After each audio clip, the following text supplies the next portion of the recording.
Bonjour, aujourd'hui on va faire une correction commentée du premier exercice qui est consacré à Decision Trees et Random Forest. Donc c'est classifiers relativement simples. Tout d'abord, pour l'exercice, on n'a pas grand-chose à faire, on a juste à exécuter les premières cellules du code qui vont être utiles ensuite dans l'exercice, notamment pour les imports de Panda, les apports de scikit-learn de différents classifiers, donc Decision Tree Classifier, Random Forest Classifier. On va exécuter aussi la fonction Calculate Accuracy pour faciliter l'entraînement et le calcul des métriques, pour exécuter le code. Et la dernière cellule du code, c'est random state égale 42. Donc on pose pour cet exercice la même graine pour le générateur aléatoire pour que les résultats soient reproductibles sur vos machines aussi. Ensuite, on fait l'import des données et on identifie les étiquettes Y qui correspondent à la colonne Tissue Status dans les données. Donc ça, c'est vraiment une étape préparative qu'on n'a que à exécuter le code déjà donné. Et la première question concerne en fait la matrice X, la matrice des variables.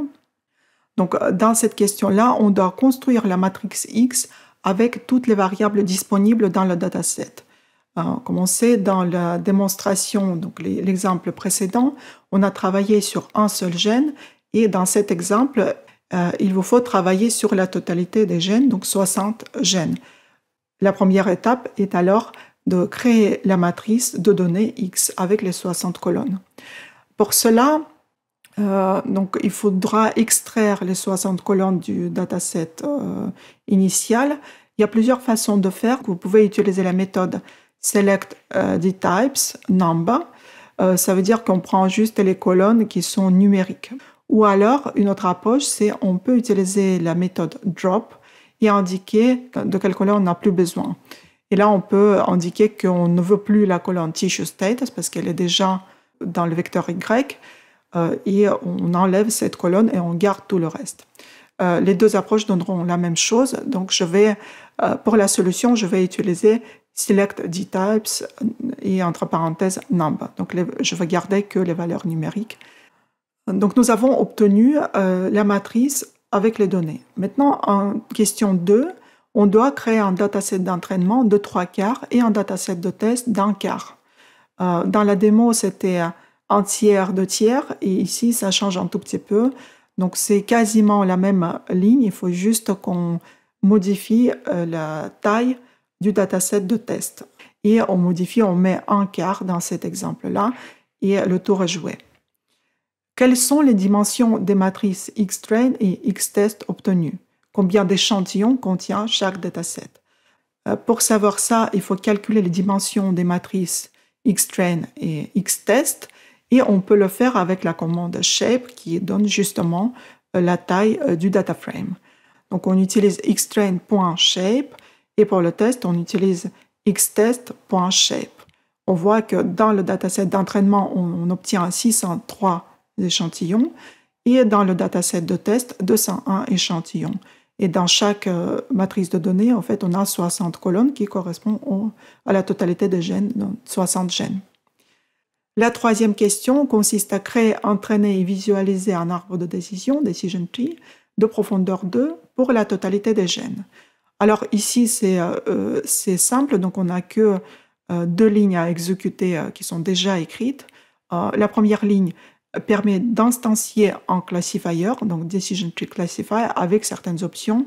On voulait la profondeur 2, donc là c'est max des égale 2.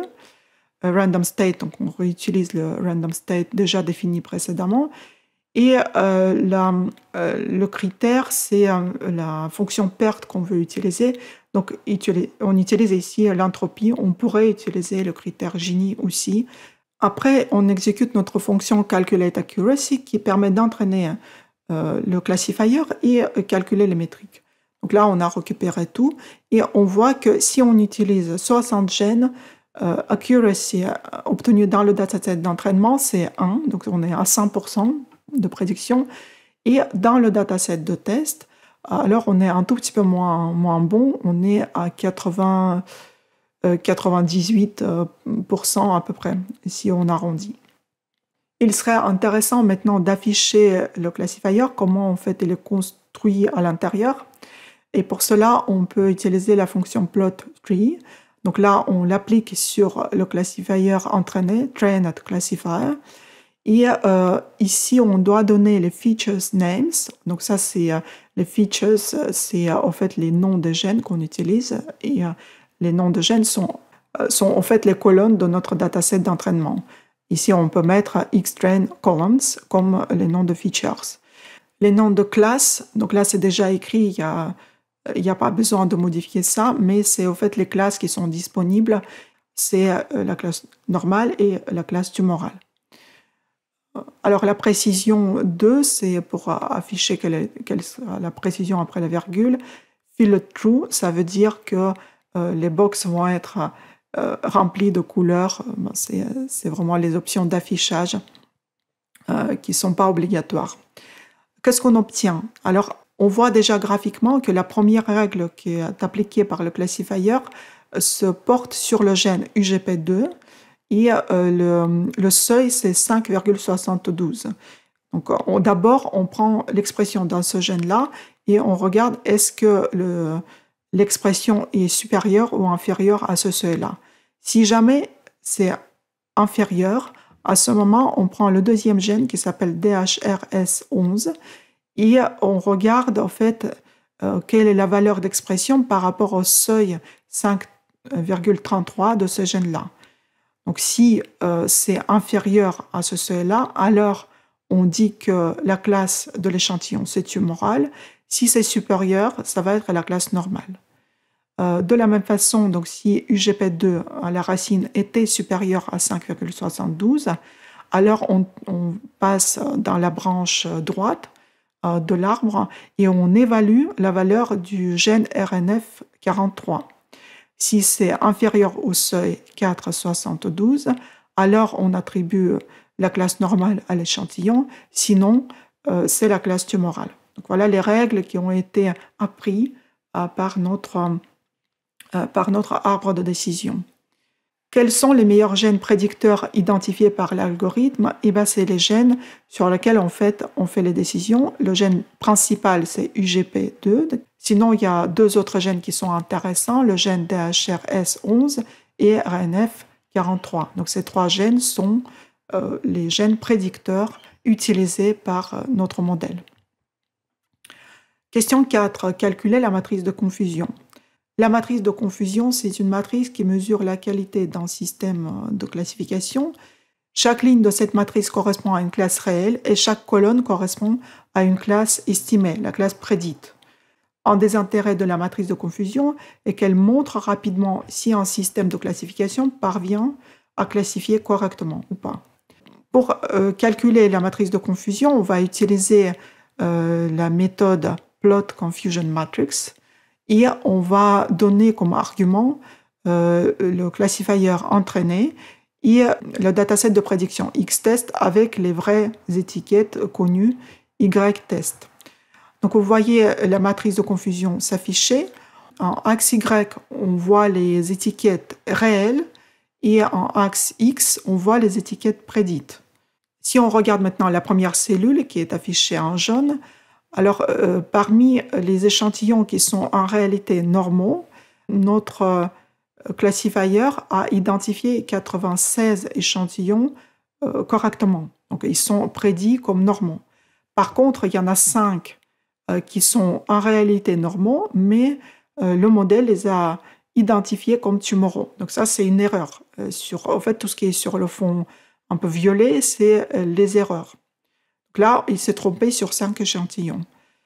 Pour la classe tumorale, en fait, la prédiction a été parfaite. Donc, 0 échantillon parmi les échantillons tumoraux étaient prédits comme normaux et tous les échantillons, en fait, étaient correctement prédits. Il y avait 100 en totalité.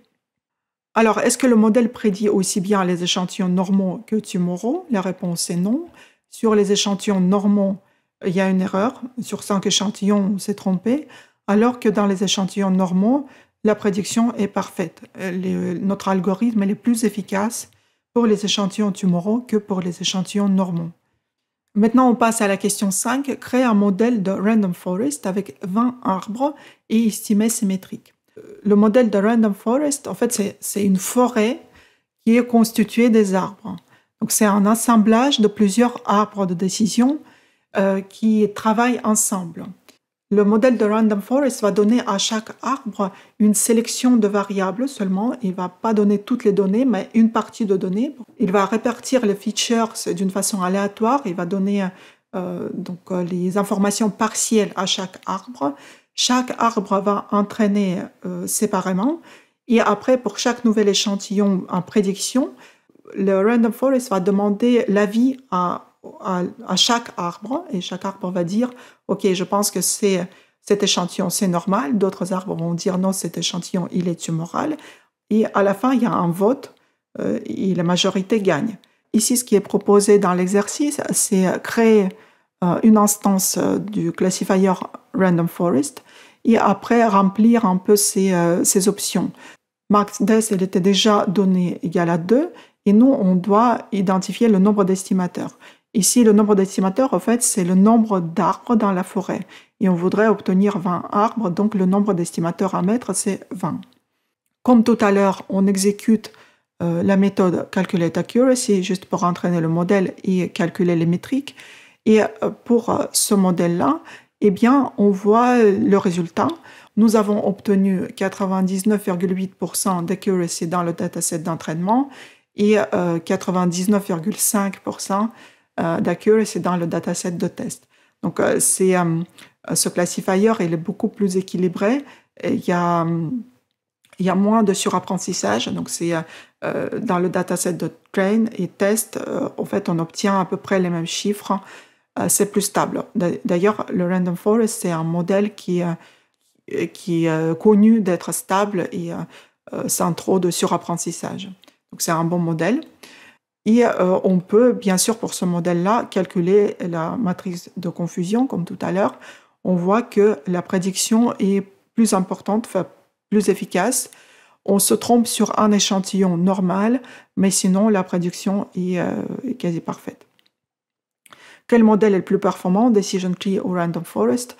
En se basant sur accuracy et la matrice de confusion, on voit bien que Random Forest est plus efficace, il prédit mieux, l'efficacité est meilleure. Il y a aussi moins de surapprentissage pour le modèle de Random Forest.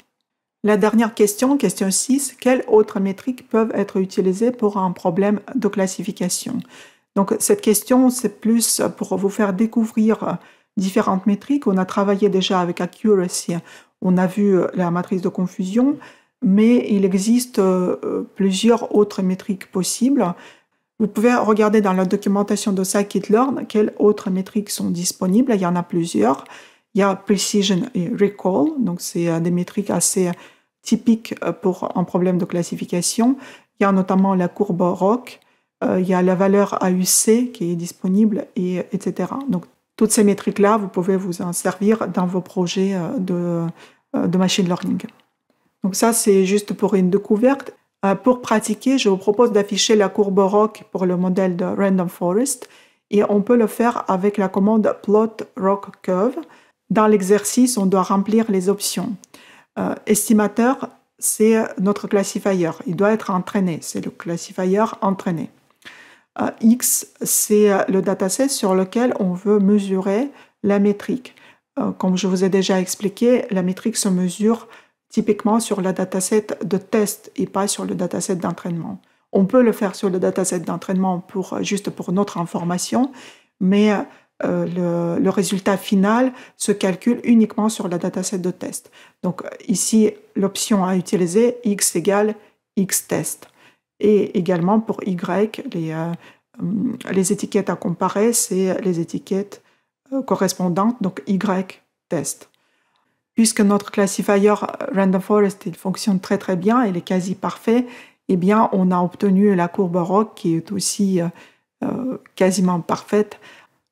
Ici on a de la chance parce que le modèle en fait il est très performant et les données sont simples et le problème en soi c'est assez simple et déjà à peu près travaillé parce que j'ai présélectionné les gènes qui fonctionnent bien. Mais quand on travaille avec les vraies données dans les vrais projets au début, la courbe est rarement aussi parfaite. Ensuite, je vous propose aussi d'afficher un rapport avec plusieurs métriques pour le modèle de Random Forest. L'objectif, c'est de vous faire découvrir ces rapports qui sont déjà intégrés dans Scikit-learn et ça peut être très pratique pour estimer le modèle rapidement selon différentes métriques. Donc ici, pour que ça fonctionne, il nous faut recalculer les étiquettes prédites sur le dataset de test. Donc je vais recalculer Y_pred_test et ensuite on calcule le rapport avec une commande de Scikit-learn, classification report, et dedans, comme Y_true, on donne les vraies étiquettes toujours du dataset de test, donc Y_test, et Y_pred, c'est les étiquettes prédites sur le dataset de test, donc égal Y_pred_test. Et à la fin, on a l'option pour les noms des targets qui sont juste normal ou tumoral. Ensuite, on peut afficher le report avec la commande print. Et vous voyez qu'un rapport apparaît avec plusieurs métriques affichées à la fois, donc notamment precision et recall, c'est deux métriques très utilisées en problème de classification. Le score F1 qui est un peu intermédiaire entre les deux, donc c'est un score équilibré entre ces deux-là. Et SAPOD, c'est juste le nombre d'échantillons qu'on trouve dans le dataset utilisé, dans notre dataset de test. Dans ce cas-là, donc nous avons 101 échantillons normaux et 100 échantillons tumoraux. Cet exercice est terminé. Merci beaucoup de votre attention et on va enchaîner dans la vidéo suivante sur le deuxième exercice qui porte sur la régression logistique et le modèle SVM linéaire.